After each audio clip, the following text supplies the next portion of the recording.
सबने गणी गणी जय माता जी की। मैं चक्रवर्ती लखावत शिक्षा की इस ऑनलाइन क्रांति में आप सभी का हार्दिक स्वागत है, आप सभी का हार्दिक अभिनंदन है। बेसिक सी चीज की क्या मेरे को आप सुन पा रहे हैं? क्या मेरी आवाज आप लोगों तक पहुंच पा रही है? जी, मेरी आवाज आप लोगों तक पहुंच पा रही है? हाँ जी। पीके चौधरी जी, प्रेमलता व्यास दीदी, सबको जय श्री कृष्णा, सबको जय माता जी की। आज हम एक बड़ी बेहतरीन क्लास लेकर आए हैं, बड़ी शानदार वाली क्लास हम लेके आए हैं। और वो जो क्लास रहने वाली है भैया, वो क्लास रहने वाली है राजस्थान के एकीकरण की क्लास रहने वाली है। हम पढ़ेंगे आज राजस्थान का एकीकरण, वो जो किस किस एग्जाम में काम आने वाला है आप लोगों के लिए। ये राजस्थान का एकीकरण इस क्लास में बड़ा बेसिक सी जानकारी में ये दे देता हूं कि अब तक जो हम पढ़ते आए हैं उससे बहुत बहुत और बहुत सारी अलग की चीजें भी मैं लेके आया हूं। राजस्थान हिंदी ग्रंथ अकादमी ने जो बहुत अच्छा विश्लेषण कर रखा है इस राजस्थान के एकीकरण को, दो चीजों में पढ़ेंगे। एक, राजस्थान के एकीकरण को हम बड़े बेसिक और साधारण तरीके से उसका एसेंस निकाल के उसको याद करेंगे, और कुछ चीजें जो बड़ी डीप दे रखी है, बड़ी शानदार दे रखी है, बड़ी अच्छे से दे रखी है, तो उन अच्छी सी चीजों वाली जो है उनको भी हम बहुत अच्छे से तैयार करते हुए पढ़ेंगे भैया। ठीक है, तो बिल्कुल ध्यान मग्न हो जाइए। अगले 1 घंटे तक, सवा घंटे तक एकदम बच्चा सा बन के, एकदम शांत चित्त से, पूरे स्ट्रेस को साइड में रख के और बहुत शानदार तरीके से पढ़ाई करना शुरू कर देते हैं और पढ़ाई करते हैं राजस्थान के एकीकरण वाले विषय को। ठीक है भैया, हम राजस्थान के एकीकरण को पढ़ेंगे। उससे पहले अब जो आरपीएससी का नया ट्रेंड आ चुका है, आरपीएससी जिस नए ट्रेंड की तरफ आगे बढ़ रही है कि वहां से प्रश्न पूछे जाते हैं जहां से अब तक प्रश्न नहीं पूछे गए हैं, तो हम उन चीजों को क्यों नहीं अच्छे से तैयार कर लेते हैं, तैयार करेंगे। तो सबसे पहले हम एकीकरण की तरफ बढ़ने से पहले ये देखेंगे कि राजस्थान का जो एकीकरण होता है, उस एकीकरण से पहले भी क्या किन्हीं रियासतों ने यह प्रयास किया है क्या कि राजस्थान को एक किया जाए। तो हम सबसे पहले देखते हैं इस बारे में, राजस्थान यूनियन के बारे में 4 चीजें देखेंगे, बड़ा इंपॉर्टेंट है। अच्छे से ध्यान मग्न होकर पढ़ना शुरू कर दीजिए। जो स्क्रीनशॉट लेना चाहे वो स्क्रीनशॉट ले लीजिए कि एकीकरण से पहले राजस्थान के 4 शासकों ने विभिन्न प्रयास किए थे, और ये 4 शासकों के विभिन्न प्रयासों का मैं 100% रूप से कह सकता हूं कि आगामी वर्ष में आपके एग्जाम में आने वाला है, निश्चित रूप से आने वाला है, क्योंकि राजस्थान के एकीकरण से जितने प्रश्न बनने हैं वो सारे बन चुके हैं। अब जो नए बनेंगे वो यहीं से बनेंगे। सबसे पहले देखते हैं राजस्थान यूनियन। राजस्थान यूनियन बनाने का प्रयास किन्होंने किया है? मेवाड़ के महाराणा उस समय हुआ करते थे, उनका नाम था महाराणा भूपाल सिंह जी। कौन थे भैया? महाराणा भूपाल सिंह जी। भूपाल सिंह जी ने यह कहा कि यार जो आसपास की छोटी छोटे राज्य हैं, छोटी छोटी रियासतें हैं, उन सारी रियासतों को मिलाकर मैं एक यूनियन बनाऊं, और उस यूनियन का नाम जो उन्होंने दिया है राजस्थान यूनियन। अगले जो 4 नाम मैं बताने वाला हूं, अत्यंत महत्वपूर्ण चारों के चारों नाम है, इसे अच्छे से तैयार कर लेना। राजस्थान हिंदी ग्रंथ अकादमी की किताब में जो बताते हैं वो वाला मैं बता रहा हूं आप लोगों को। ठीक है, तो कौन ने प्रयास किया है? यह प्रयास मेवाड़ के महाराणा भोपाल सिंह जी ने किया है। ठीक है, उसके लिए उन्होंने आसपास के जो बड़े राज्य हैं उनसे भी संपर्क किया था। गुजरात के सौराष्ट्र वालों से कहा था और मालवा वालों से कहा था। ठीक है, तो राजस्थान, सौराष्ट्र और मालवा के जो भी आसपास के छोटे छोटे देशी राज्य थे उन सबका सम्मेलन किया है। और कहां किया है? उदयपुर में किया है। 2 बार सम्मेलन होते हैं भैया, और इन दोनों सम्मेलनों की तिथि 100% रूप से याद कर लेना। मैं पुनः बता रहा हूं, मैं राजस्थान के एकीकरण से पहले किन किन ने राजस्थान को एक करने का प्रयास किया था, तो सबसे पहले राजस्थान यूनियन नाम से नाम आता है मेवाड़ के महाराणा भूपाल सिंह जी का। और इसके लिए जो प्रयास करते हैं वो प्रयास ये करते हैं कि वो 2 बार सम्मेलन बुलाते हैं। इन दोनों सम्मेलनों की तिथि अलग से लिख लेना। जो पहली तिथि है वो रहेगी भैया 25 और 26 जून को सम्मेलन होता है, 1946 में होता है। कहां होता है? उदयपुर में होता है। और क्यों होता है? राजस्थान यूनियन बनाने के लिए होता है। पहली चीज, हमारा आपातकाल कब लगा था भैया? राष्ट्रीय आपातकाल जो लगा था वो 25 जून को लगा था। उस हिसाब से याद कर लीजिए, 25 जून 1946। 46 को जरूर याद करना, 46। इसमें 22 राजाओं ने भाग लिया था। यह बेहद महत्वपूर्ण है। कथन कारण में से, निम्नलिखित में से कौन से कथन सत्य है, असत्य है? 100% रूप से प्रश्न बन रहा है यहां से साहब, 100% बता रहा हूं मैं आपको। ठीक है, तो 22 राजाओं ने भाग लिया था।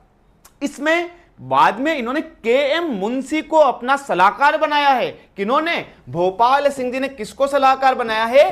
के.एम. मुंशी को अपना सलाहकार बनाया था। और के.एम. मुंशी जी ने कहा कि साहब केवल एक सम्मेलन चलाने से काम नहीं होने वाला है, एक और सम्मेलन बुलाइए। तो उन्होंने अगला एक और सम्मेलन बुलाया था, और वो सम्मेलन जब बुलाया गया था, अच्छा क्या था, इन्होंने भोपाल सिंह जी ने उसके लिए के.एम. मुंशी जी को बना लिया है। मुंशी जी की सलाह पर 23 मई 1947 दूसरा सम्मेलन बुलाया गया है। साहब 2 सम्मेलन होते हैं, इन दोनों की अलग से तिथि लिख लेना। 25 जून है पहले की, जिसका ईयर 1946 है। दूसरे की जो तिथि है वो 23 मई है, लेकिन वर्ष जो है वो 1947 है। लगभग 11 महीने बाद में दूसरा बुलाया गया था। पहला जून में हुआ था, फिर अगली मई में हुआ था। दोनों तिथि इंपॉर्टेंट है, 25 जून और 23 मई। पहले वाले सम्मेलन में 22 राजा भाग लेते हैं, दूसरे वाले सम्मेलन की सलाह के.एम. मुंशी देते हैं। भोपाल सिंह जी के संवैधानिक सलाहकार कौन है? भोपाल सिंह जी के संवैधानिक सलाहकार के.एम. मुंशी है, याद कर लेना। This is the very most important. ठीक है भैया, बढ़ते हैं आगे की तरफ, अगला देखते हैं। अच्छा, क्यों यह सिद्धांत रूप में परिणित नहीं हो पाया था? जयपुर, जोधपुर और बीकानेर, इन राज्यों के अलावा बाकी लगभग सारे राज्य राजस्थान यूनियन बनाने के लिए तैयार हो गए थे। ठीक है साहब, राजस्थान यूनियन बनाते हैं तो क्या किया जाए? तो राजस्थान यूनियन बनाने के लिए अब एक समिति को गठन किया गया है। समिति बना दी जाती है कि अब राजस्थान यूनियन बनने वाला है। एक इसके विधान बनाने के लिए कैसा विधान होगा, कैसा संविधान होगा, इसके लिए एक समिति का गठन कर दिया जाता है। ध्यान रखना, जयपुर, जोधपुर और बीकानेर राज्य इनसे अलग थे, बाकी छोटे छोटे से जो राज्य थे वो इसमें राजस्थान यूनियन में शामिल थे। बढ़ते हैं भैया आगे की तरफ, देखते हैं अगला वाला अत्यंत महत्वपूर्ण चरण। क्या चरण है भैया? 14 मई 1948 तीसरी तिथि आ गई। तीसरी तिथि नहीं, तुतला के नहीं बोलता हूं मैं, ये तीसरी तिथि, ती पहले आ गया तो है ना। तीसरी तिथि आ गई है, तीसरी डेट आ गई है। पहली डेट 25 जून लिख लीजिए अलग से 1946। दूसरी तिथि 23 मई 1947। तब क्या होता है? दूसरा सम्मेलन होता है। तीसरी तिथि 14 मई 1948 को एक विधान के लिए, एक इसका विधान बनाने के लिए एक समिति ने अपनी कुछ चीजें प्रस्तुत की थी। इसका स्क्रीनशॉट ले लीजिए, पूछा जाएगा ये प्रश्न कि समिति ने क्या क्या कहा था। तो सबसे पहले, सबसे महत्वपूर्ण, इस समिति ने यह कहा कि कोई भी, चाहे छोटी रियासत हो, कोई भी चाहे बड़ी रियासत हो, इन सभी प्रकार की रियासतों को हम शासकों को समान स्तर प्रदान करेंगे। पहली चीज, इंपॉर्टेंट चीज याद रख लेना भैया, प्रश्न 1 2 3 4 करके आएगा, है ना। पहली चीज ये, पहली चीज तो क्या है कि समिति बनी कब है, उसने रूपरेखा कब प्रस्तुत की है? 14 मई 1948 को अपनी रूपरेखा प्रस्तुत की है। पहली चीज, क्या क्या रूपरेखा प्रस्तुत किए? तो कहा कि सभी राज्यों के शासकों को समान स्तर रहेगा। यह नहीं कि मेवाड़ के महाराणा तो ये बड़े हैं, ये छोटे हैं, कुछ नहीं, सबका किस तरह रहेगा? समान। पहली चीज, चारों चीजें याद करवा रहा हूं, याद कर लेना। दूसरी चीज कि एक कार्यकारिणी का गठन किया जाएगा। अच्छा, उस कार्यकारिणी में सदस्य कौन कौन होंगे? जो भी शासक हैं, सब शासक उस कार्यकारिणी के सदस्य होंगे। पहला, सभी समान स्तर पर रहेंगे। दूसरा, एक कार्यकारिणी का गठन किया जाएगा जिसमें सभी सदस्य, सभी शासक सदस्य होंगे। तीसरी चीज यह कही गई है कि जो भी वो कार्यकारिणी बनेगी, उस कार्यकारिणी में से एक व्यक्ति को अध्यक्ष बनाया जाएगा। कितने वर्षों तक बनाया जाएगा? 3 वर्षों के लिए बनाया जाएगा। बहुत इंपॉर्टेंट चीज, बहुत ज्यादा इंपॉर्टेंट चीज। और चौथी और अंतिम चीज जो इस समिति ने कहा था वो है भैया कि हम विधान में द्विसदनीय व्यवस्थापिका होगा। 2 सदन, जो हमारे राजस्थान में अभी भी नहीं है, वो तब लोग सोच लिया था उन लोगों ने। द्विसदनीय जो होती है ना, जो विधानसभा और विधान परिषद, हमने अभी प्रस्ताव दे रखा है विधान परिषद का, अभी तक हमारे पास नहीं हो पाया, केवल विधानसभा है। जब कभी पॉलिटी पढ़ने का मौका मिलेगा तब उसको मैं डिटेल से बताऊंगा कि ये क्या विधानसभा होती है, क्या विधान परिषद होती है। बस अभी ये समझ लेना कि राजस्थान में उस समय कहा कि हम द्विसदनीय व्यवस्थापिका रखेंगे। पहले सदन में क्या कहा इन्होंने कि राज्यों में से समान संख्या में सदस्य होंगे, और दूसरे में कैसे होंगे? दूसरे में जनसंख्या के अनुपात में, जैसे अभी हमारे लोकसभा और राज्यसभा, ठीक उसी प्रकार का प्रस्ताव उन लोगों ने रखा था इस समिति में। राजस्थान यूनियन, और राजस्थान यूनियन बनाने का प्रयास किसने किया है? एक बार कमेंट बॉक्स में मुझे बता दीजिएगा। कंवरिया क्रिएशन नमस्ते सर जी, भावना खिड़िया जय माता जी की, पद्मा मल्होत्रा जय माता जी की, जया दोषी जी जय माता जी की, पूरन जी मीना जय माता जी की, टीना बारेट जी जय माता जी की, प्रमिला लखावत जय माता जी की, ब्रोकन हार्ट सुमित जैन बीकानेर वाले ही है क्या, आशुतोष सोदा जी जय माता जी की, प्रज्ञा शर्मा जी जय माता जी की। ठीक है साहब, शालिनी बाई साहब जय माता जी की, सुमित जी जय माता जी की, सभी को मेरी ओर से घनी घनी जय माता जी की। आशा कर रहा हूं कि बहुत अच्छे से आप लोग याद कर रहे होंगे। बढ़ते हैं आगे की तरफ। अब दिक्कतें कहां पैदा हो जाती है? इससे दिक्कतें यह पैदा हुई कि यूनियन में सभी लोग एक मत नहीं हो पाते हैं और अंततोगत्वा यह परिणाम निकलता है कि राजस्थान यूनियन नहीं बन पाता है। ठीक है, यह हो गई है हमारी पहली चीज। दूसरी चीज क्या देखेंगे, 4 राज्यों ने प्रयास किया है। सबसे पहला प्रयास किन्होंने किया है? सबसे पहला प्रयास किया है मेवाड़ वालों ने, जयपुर वालों ने भी प्रयास किया है साहब। और जयपुर में किन्होंने? जयपुर में किया है महाराजा मान सिंह जी द्वितीय ने इन्होंने राज्यों का संघ बनाने का प्रयास किया था। वहां सलाहकार कौन? वहां सलाहकार के.एम. मुंशी। मेरे शब्दों को कानों की आवाज में गूंजते हुए से बनाए रखना, क्योंकि बेहद ज्यादा महत्वपूर्ण चीज। अब तक जो हम राजस्थान का एकीकरण पढ़ते आए हैं उससे बहुत सारी अलग की चीजें भी मैं लेकर आया हूं, जो आपके इस बार अलग की चीजें केवल इसलिए नहीं कि बस हाँ अलग डालना है, बड़ी महत्वपूर्ण और आरपीएससी के नए पैटर्न के अनुसार बदलती हुई सी चीजें। उसमें हम देखेंगे कि वीटी कृष्णामाचारी वहां जयपुर में सलाहकार थे, इन्होंने राजाओं का सम्मेलन बुलाया था, लेकिन जयपुर वाले भी सफल नहीं हो पाए थे। पहला भूपाल सिंह जी राजस्थान यूनियन, दूसरा जयपुर के मान सिंह जी द्वितीय वीटी कृष्णामाचारी की सलाह के आधार पर, यह भी सफल नहीं हो पाते हैं। तीसरा एक हाड़ौती संघ बनाने का प्रयास करते हैं कोटा महाराजा भीम सिंह जी। वो कहते हैं कि मैं कोटा को, बूंदी को और झालावाड़ को मिलाकर एक संघ बनाऊंगा, एक अलग से राज्य बनाऊंगा, लेकिन यह प्रयास भी सफल नहीं हो पाता है। और चौथा जो प्रयास करते हैं वो डूंगरपुर के महारावल लक्ष्मण सिंह जी, वो ये कहते हैं कि मैं वागड़ संघ बनाऊंगा। तो चारों के चारों नाम याद कर लेना भैया, आगे और मैं बता दूंगा, एक बार यहीं पे याद कर लीजिए। किन्होंने किया है? मेवाड़ वालों ने किया है। ठीक है, किन्होंने किया है? जयपुर वालों ने किया है। किन्होंने किया है? कोटा वालों ने किया है। और किन्होंने किया है? तो डूंगरपुर वालों ने किया है। ये 4 नाम याद कर लेना। बढ़ते हैं आगे की तरफ। ठीक है साहब, ये हो गया है कि बेसिक सी हमारी जानकारी, बेसिक सी एक शुरुआत है ना। अब राजस्थान का एकीकरण, सिंपल सी चीज, साधारण सी चीज, बेसिक सी चीज। कई बच्चे मुझे पूछते हैं तो बिल्कुल नए होते हैं, जो पुराने बच्चे हैं उनको बताने की जरूरत नहीं है। नए बच्चे जो है उनको यह बता देता हूं कि राजस्थान का एकीकरण मतलब यह था कि उस समय राजस्थान नाम का कोई अस्तित्व नहीं था, उस समय कोई राज्य नहीं था। जो हुआ करता था वो हुआ करती थी रियासतें, है ना। फलानी रियासतें, ये रियासतें, जयपुर रियासतें, जोधपुर रियासतें, सबका अपना अपना राज्य था, सबकी अपनी अपनी रियासत थी। कोई भी एक पूर्णतया राज्य राजस्थान नाम से नहीं था। तब उस समय केवल राजस्थान में नहीं, पूरे भारत की यह स्थिति थी। तब सरदार वल्लभ भाई पटेल साहब, वीपी मेनन साहब, के.एम. मुंशी साहब, उन सबके सहयोग की वजह से एक एकीकरण मतलब सबको एक करना। एक बेसिक जानकारी उनको दे रहा हूं जो बिल्कुल नए से बच्चे हैं, 12th पास वाले या साइंस के वो बच्चे जिनको पता नहीं हो पाता है ना। तो एकीकरण मतलब कि सभी रियासतों को मिलाकर एक करना। अब एक करेंगे, लेकिन हम उससे पहले ये तो देखेंगे कि जब एक नहीं थे तब हम कितने थे, है ना। तब हम थे भैया 19 यहां पे रियासतें थी, 3 यहां पे ठिकाने थे, एक यहां पे केंद्र शासित प्रदेश था। केंद्र शासित प्रदेश कौन सा था? केंद्र शासित प्रदेश अजमेर था। और जब रियासतें आगे बताऊंगा मैं, 19 की 19 रियासतें आपको याद करवा दूंगा। ठिकाने जो 3 है, उन 3 ठिकानों को भी हम लोग याद कर लेंगे। ठीक है भैया, बढ़ते हैं आगे की तरफ। बेसिक सी जानकारी, 19 रियासतें हैं, 3 ठिकाने हैं और एक केंद्र शासित प्रदेश है। केंद्र शासित प्रदेश कौन सा? जो मैं जहां पे खड़ा हूं जिस धरती पे, वो अजमेर उस समय केंद्र शासित प्रदेश था। ठीक है साहब, ठिकाने कौन कौन से हैं? ठिकाने 3 है। अलवर में एक है निमराना ठिकाना, टोंक में आता था लावा ठिकाना, और एक ठिकाना है वो है भैया कुशलगढ़। वो कहां पे है? वो है भैया बांसवाड़ा में। ठीक है, इसका सिंपल सा आप क्या करोगे? कुनीला, है ना। ये क्या है? ये जिसको याद है अच्छी बात है, जिसको याद नहीं है वो कुनीला कर लेना। क्या कर लेना? कुनीला। कुशलगढ़, नी से निमराना और ला से लावा। बेसिक सी चीजें सबको ध्यान में रहता है। जो नए बच्चे हैं मैं उनके लिए छोटी छोटी चीजें बता रहा हूं। मुझे नहीं लगता है कि सब बच्चों के लिए जानने की जरूरत है। बावजूद कुनीला ये क्या थे? कुनीला 3 ठिकाने थे और केंद्र शासित प्रदेश कौन सा था? अजमेर था। ठीक है, बढ़ते हैं आगे की तरफ। ये हमने देख लिया था, इन रियासत राजस्थान यूनियन बनाने का हमने प्रयास किया था 1946। कब?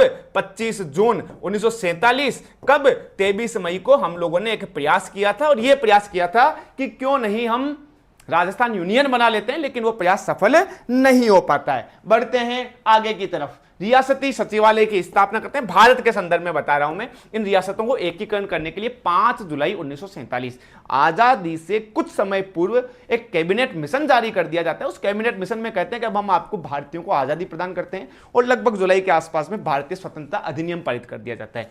उसी समय हम भारतीयों ने एक रियासती विभाग बनाया जो रियासतों से संपर्क स्थापित करेगा, फलानी रियासत, ढीकड़ी रियासत, के हाँ साहब आप हमारे एकीकरण कर लीजिए, आ जाइए। तो उसके लिए जिस विभाग की स्थापना की गई थी, उस विभाग की स्थापना की तिथि जो थी बड़ा इंपॉर्टेंट है, 5 जुलाई 1947। उसके अध्यक्ष जो बनाए गए थे सरदार वल्लभ भाई पटेल साहब थे, और सबसे इंपॉर्टेंट उनके जो सचिव थे वीपी मेनन साहब थे। ये दो चीजें बहुत इंपॉर्टेंट है, हालांकि राजस्थान जीके के हिसाब से इंपॉर्टेंट नहीं है, लेकिन कहीं से भी प्रश्न बन सकता है। रियासती विभाग की स्थापना कब होती है? 5 जुलाई को होती है 1947 को, ठीक है। इसके रियासती विभाग के अध्यक्ष कौन होते हैं? पटेल साहब होते हैं, सरदार वल्लभ भाई पटेल, और इसके जो है सचिव कौन है? वो वीपी मेनन साहब है। 18 जुलाई 1947 को हमारा अधिनियम पारित हो जाता है। अच्छा, अब दो चीजें देखेंगे, उसके बाद हम प्रथम चरण की तरफ जाएंगे। और एक बार मुझे कमेंट बॉक्स में ये बता दीजिए कि राजस्थान के प्रथम चरण की तिथि कौन सी थी। उसके बाद में मैं एक नई तिथि आप लोगों के सामने लेकर आने वाला हूं, है ना। तो मुझे एक बार कमेंट बॉक्स में डिंपल महात्मा दीदी आप बता दीजिए राजस्थान के एकीकरण का प्रथम चरण कब होता है, ठीक है। उसके बाद मैं बताऊंगा आपको। सबसे पहले जो शामिल होते हैं वो बीकानेर वाले होते हैं। देखो सिंपल सी ध्यान रख लेना, बी है और डी है। B4 है बीकानेर, D4 है धौलपुर। बीकानेर वह रियासत है जो सबसे पहले मिलती है, D4 धौलपुर वह रियासत है जो सबसे अंत में मिलती है। सबसे पहली मिलने वाली 7 अगस्त को होती है, सबसे अंतिम में मिलने वाली 14 अगस्त को होती है। इन सब के बीच में बाकी सब रियासतें भी एकीकरण पर हस्ताक्षर कर देती है। कौन कौन सी कब करती है उस चीजों को भी हम आगे देखेंगे। बड़ा बेसिक, बड़ा पुराना सा प्रश्न हो चुका है, संभावना कम है पूछा जाएगा, बावजूद अगर डायरेक्ट प्रश्न पूछ ले बन सकता है। शार्दुल सिंह जी वो व्यक्ति थे जिन्होंने सबसे पहले हस्ताक्षर किए राजस्थान के एकीकरण पे, और उदयपान सिंह जी जो धौलपुर के सबसे अंत में हस्ताक्षर करने वाले व्यक्ति होते हैं साहब जी। बढ़ते हैं आगे की तरफ, है ना। आगे की तरफ अब हम एक बार राजस्थान के 7 चरण होते हैं। बड़ी बेसिक सी जानकारी तो सबको पता है, लेकिन इस सारणी के बाद वाली चीज पे जाएंगे, वो बड़ी शानदार चीज होने वाली है। ये बेसिक जानकारी एक बार बता देता हूं जो नए बच्चे हैं उनके लिए, कि भाई राजस्थान का जो एकीकरण होता है वो टोटल 7 चरणों में पूरा होता है। पहले चरण में हमने मत्स्य संघ बनाया है, दूसरे चरण में हमने राजस्थान संघ बनाया, तीसरे चरण में कुछ और बनाया है। इस हिसाब से तो यहां मैं तिथि याद करवाने की कोशिश कर रहा हूं, वो तिथि याद कर लेना। आगे मैं वापस और नई तिथि दिखाऊंगा आप लोगों को, है ना। लेकिन अभी एक बार जो तिथि है वो याद कर लेते हैं। सबसे पहले राजस्थान का एकीकरण 7 चरणों में होता है, इतनी जानकारी रख लेना। नंबर दूसरी बात तो याद कर लेते चरण कौन कौन से हैं। पहला चरण है 18 मार्च को, और दूसरा चरण रहेगा 25 मार्च को। दो तिथियां याद कर लीजिए, दो डेट याद करते हैं हम, आगे बढ़ रहे हैं, उसे उधर डिटेल से मैं बाद में कराऊंगा। तो पहला क्या है 18, दूसरा हो गया भैया 25। ये दोनों क्या है? दोनों मार्च है और दोनों 1948 है, ठीक है साहब जी। अब हम आगे बढ़ते हैं 18, 25, 18 तीन याद करेंगे भैया, 3 18, 25, 18। 18 मार्च, 25 मार्च और 18 अप्रैल, ये तीनों 1948 की तिथियां हैं। यानी कि प्रथम चरण 18 मार्च 1948, द्वितीय चरण 25 मार्च 1948 और तीसरा चरण 18 अप्रैल 1948 को। आगे हम 2 याद करेंगे, एक लिखेंगे 30, एक लिखेंगे 15। 30 तो है भैया मार्च और 15 है भैया मई। तो चौथा चरण 30 मार्च को और 5वां चरण 15 मई को। ये 5 चरण की तिथि याद कर लीजिए, 6ठा और 7वां तो आसान है। 18, 25, 18 एक ये गिनती बोलनी है, दूसरी गिनती बोलनी है वो 30 और 15। 18 मार्च, 25 मार्च, 18 अप्रैल, फिर 30 मार्च, उसके बाद में जो आती है वो आती है भैया 15 मई, फिर 26 जनवरी और 1 नवंबर। ये 7 चरण एक बेसिक सी जानकारी है। पहले चरण का जो नाम है, पहले चरण का नाम क्या होता है? पहले चरण में मत्स्य संघ होता है, दूसरे चरण का राजस्थान। इसको हम डिटेल से अब आगे देखेंगे भैया, है ना। मैं आगे दिखाऊंगा डिटेल से आपको। अब भैया बहुत शानदार तरीके से, पहले तो स्क्रीनशॉट ले लीजिए, बड़ी शानदार चीज हम लेके आए हैं, बड़ी अच्छी सी चीज हम पढ़ने वाले हैं। तो सबसे अच्छी सी चीज, हाँ, एकीकरण में प्रीति जी गोठवाल एकीकरण पर पहली बार हस्ताक्षर अलवर के शासक जो रियासत मिलती है वो रियासत सबसे पहले बीकानेर वाली मिलती है, लेकिन एकीकरण पर सबसे पहले हस्ताक्षर करने वाले जो व्यक्ति होते हैं वो भैया तेज सिंह जी होते हैं। इस चीज को भी आप अलग से नोट कर लेना। अब प्रथम चरण देखते हैं सब। सबसे पहले तो प्रथम चरण की तिथि आज के बाद में अगर 18 मार्च और 17 मार्च दोनों आपको दे दे एग्जाम में, तो आपको 17 मार्च करके आना है।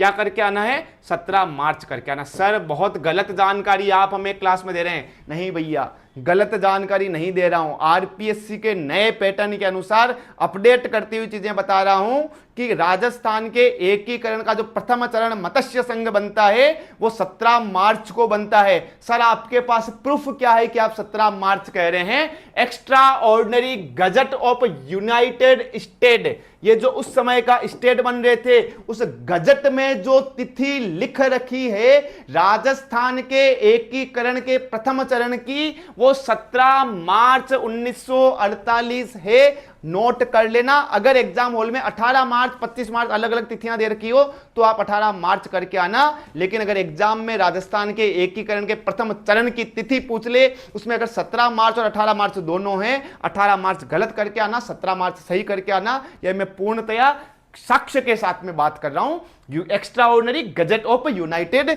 स्टेट के साक्ष्य से बात कर रहा हूं मैं। ठीक है भैया। दूसरी चीज, अब ये पहली चीज हो गई है, अब अलग अलग से नाम पूछ ले तब मैं बता रहा हूं। वीपी मेनन साहब, वीपी मेनन जो रियासती विभाग के सलाहकार थे, जो सचिव थे, उनकी किताबें, उनकी किताब का नाम है the story of integration of the Indian states. इस किताब का नाम भी याद कर लेना, वीपी मेनन साहब की। इस वीपी मेनन साहब की जो किताब में डेट दे रखी है वो 18 मार्च दे रखी है।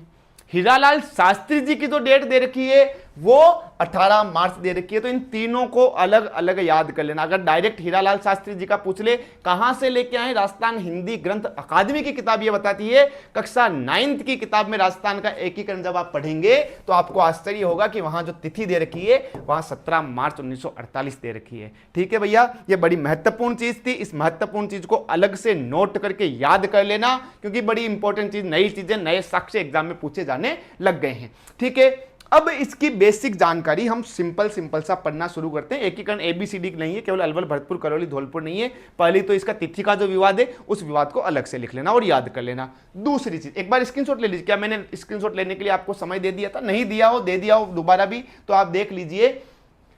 27 फरवरी 1948, यानी कि इस 18 मार्च या 17 मार्च से पहले 27 फरवरी 1948 को 4 राज्य जो मत्स्य संघ में विलय होते हैं। और 4 राज्य कौन कौन से होते हैं? ए फॉर अलवर होता है, बी फॉर भरतपुर होता है, सी फॉर करौली होता है और डी फॉर धौलपुर होता है। इन चारों राज्यों से मिलकर के राजस्थान का प्रथम चरण प्रारंभ होता है। ठीक है, अलवर, भरतपुर, करौली और धौलपुर। इसकी सिंपल सी ट्रिक मैं आप लोगों को क्या बता रहा हूं, जो नए बच्चे हैं वो नए बच्चे इस हिसाब से याद कर लेना भैया।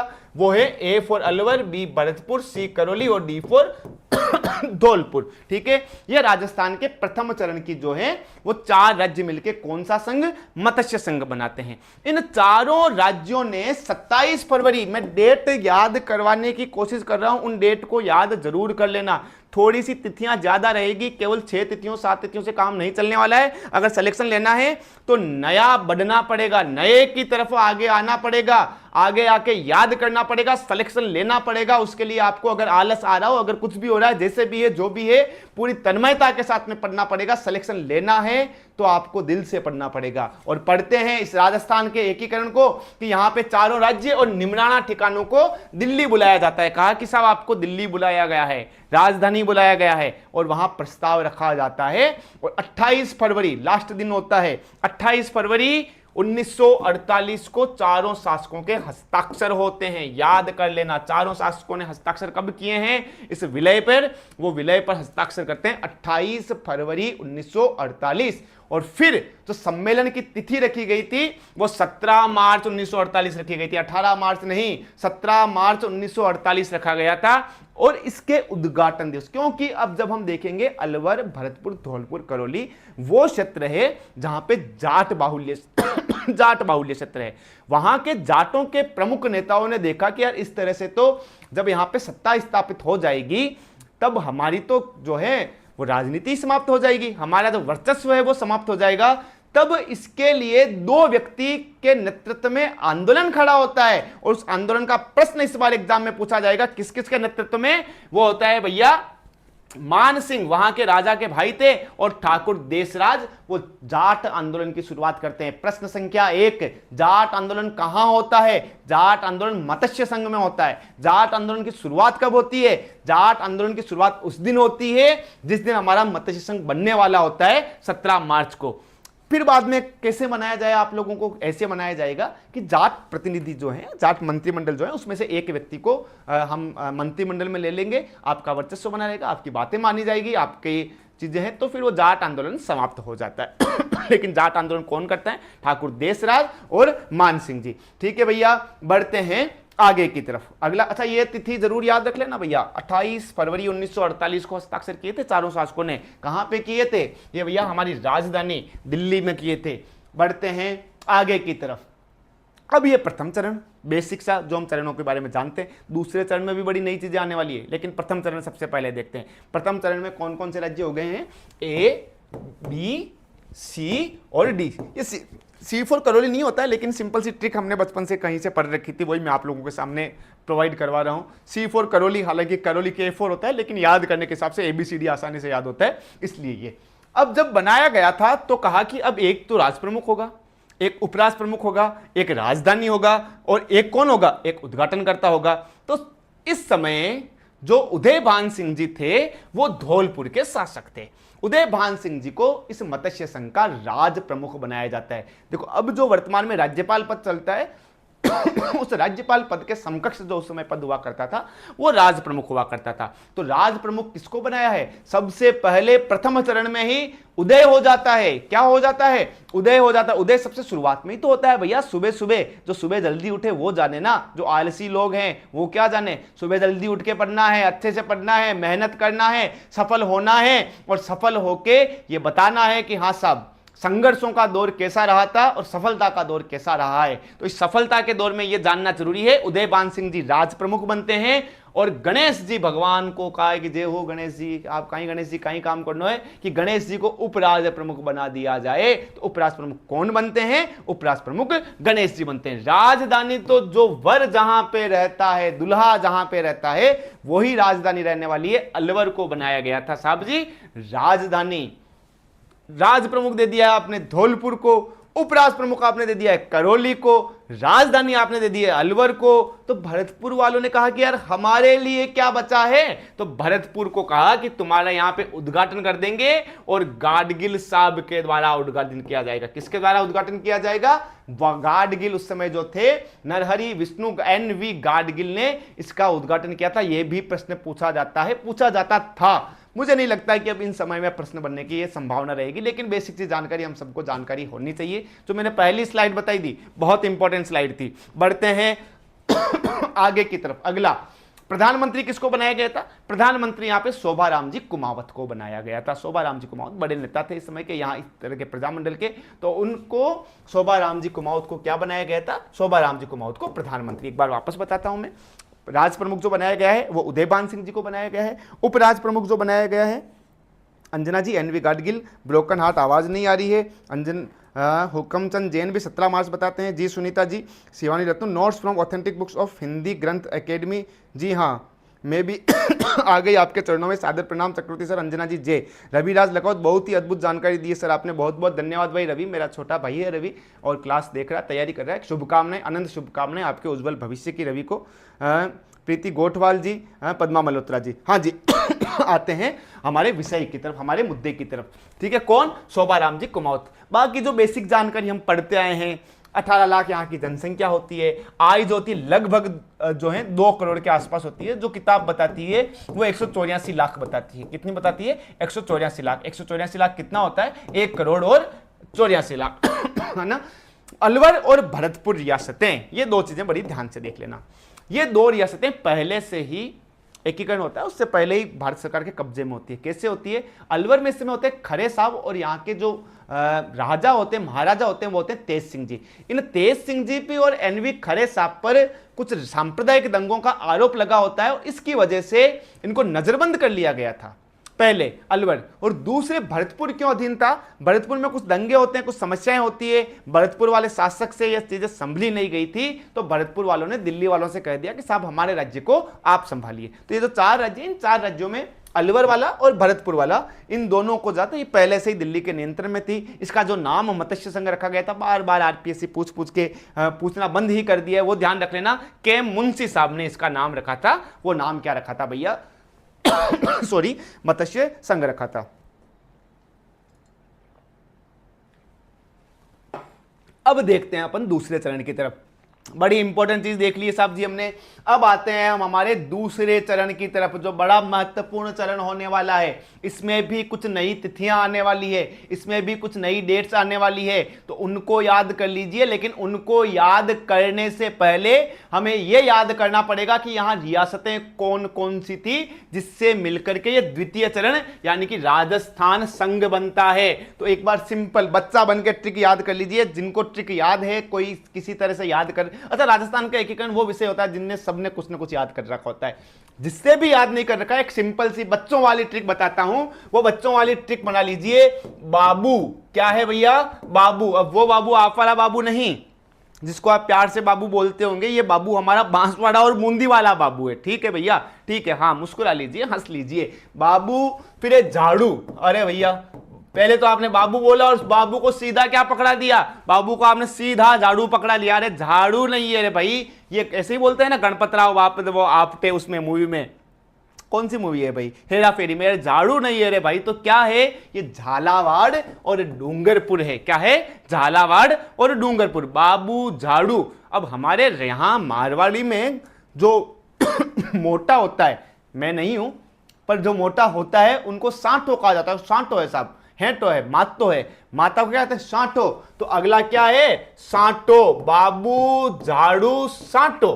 ठीक है, सांठो नहीं है, ये शाहपुरा और टोंक है। और अगला पूछता है कि अरे सांटा है वो तो ठीक है, पर की को यानी कि पर किसका है ये? तो प्रतापगढ़, किशनगढ़ और कोटा। आप लोगों ने अगर जिस तरीके से याद कर रखा होगा ठीक है, नहीं कर रखा हो तो चार नाम याद कर लेना, बाबू, झाड़ू, सांटो, परकी को। बस ये याद हो गया। बांसवाड़ा, बूंदी, झालावाड़, डूंगरपुर, शाहपुरा, टोंक, प्रतापगढ़, किशनगढ़ और कोटा। ठीक है भैया, बढ़ते हैं आगे की तरफ। इन राज्यों ने मिलकर कितने? बांसवाड़ा 1 2 3 4 5 6 7 8 और 9 राज्यों ने मिलकर के 3 मार्च 1948, 3 मार्च 1948 याद रख लेना। इस दिन ये मिलकर के एक संघ बनाने का प्रस्ताव रखते हैं। प्रश्न पूछा जाएगा, डायरेक्ट पूछा जाएगा चाहे इनडायरेक्ट पूछा जाएगा। इस 3 मार्च से प्रश्न पूछा जाएगा कि 3 मार्च को इन लोगों ने एक प्रस्ताव रखा था कि साहब हम एक होने का प्रस्ताव रखते हैं। इस समय आप देखेंगे कि बूंदी भी इसमें शामिल है और कोटा भी शामिल है। और पुराने समय से जो सबसे प्रमुख राज्य रहा था वो बूंदी राज्य रहा था, और बूंदी के जो अंडर में था वो हमेशा हमेशा से कोटा रहा था। जो वो राजवंशों की हम देखते हैं ना वरीयता के हिसाब से, तो वरीयता के हिसाब से बूंदी ऊंचा कराना था, कोटा बूंदी की अपेक्षा थोड़ा नीचा कराना था। लेकिन आजादी के पास आते आते बूंदी का वर्चस्व कम हो चुका था और कोटा का वर्चस्व बढ़ चुका था। तब बूंदी वाले महाराजा साहब को यह लगा कि यार जब कोटा और बूंदी साथ में रहेंगे तो ज्यादा जो है वो तवज्जो किसको मिलेगी? वो ज्यादा तवज्जो कोटा को मिलेगी।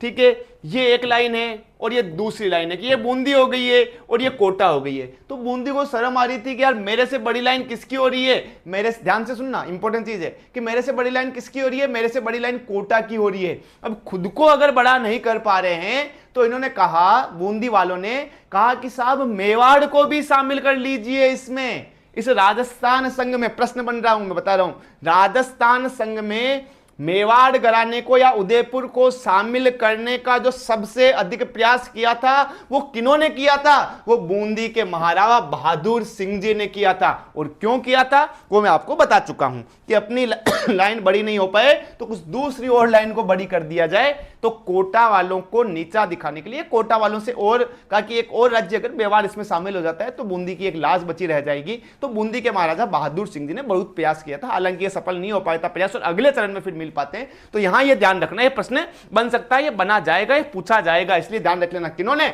बूंदी के महाराजा बहादुर सिंह जी ने कहा कि मेवाड़ भी इस संघ में शामिल हो जाए। अच्छा, इनकी दो है प्रस्ताव कब रखा जाता है? 3 मार्च को रखा जाता है। 23 मार्च 1948। देखो इसका एकीकरण का जो तिथि है वो मैं आपको याद करवा चुका हूं, पहला है 18 मार्च या 17 मार्च, है ना। अगर 18 17 दोनों दे रखा हो तो 17 वरना 18 ही याद रखना है। दूसरा चरण जो होता है उसकी तिथि होती है 25 मार्च। तिथि कब होती है दूसरे चरण की? दूसरे चरण की तिथि 25 मार्च को होती है। उस 25 मार्च से ठीक 2 दिन पहले मेवाड़ वाले कहते हैं चलो साहब तुम लोग सब इतना कह रहे हो तो मैं भी क्या हो जाता हूं, मैं भी आपके राजस्थान संघ में शामिल हो जाता हूं। कब कहते हैं? 23 मार्च को कहते हैं। कौन सी तिथि होती है 23 मार्च? जिस दिन भगत सिंह शहीद होते हैं, राजगुरु शहीद होते हैं, सुखदेव को फांसी दी जाती है, उस दिन की तिथि कौन सी? उस दिन की तिथि 23 मार्च। और आपके सर का बर्थडे भी 23 मार्च को ही आता है, तो सर का बर्थडे याद रख लेना। 23 मार्च को उदयपुर वालों ने कहा कि भैया मेवाड़ महाराणा जो है, मेवाड़ महाराणा उनका कि मैं संघ में शामिल होने वाला हूं।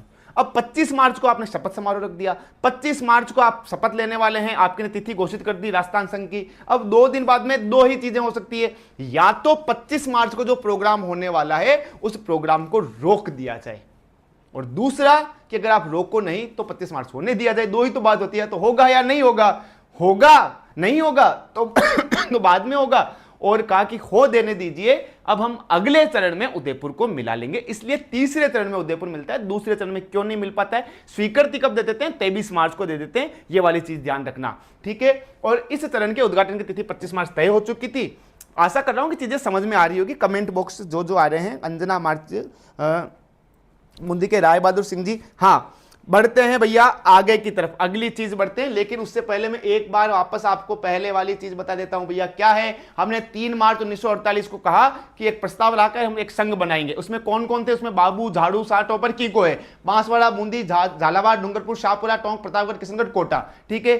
फिर मेवाड़ को शामिल करने का जो सबसे व्यक्तिगत ज्यादा प्रयास किया था वो बूंदी के महाराज बहादुर सिंह जी ने किया।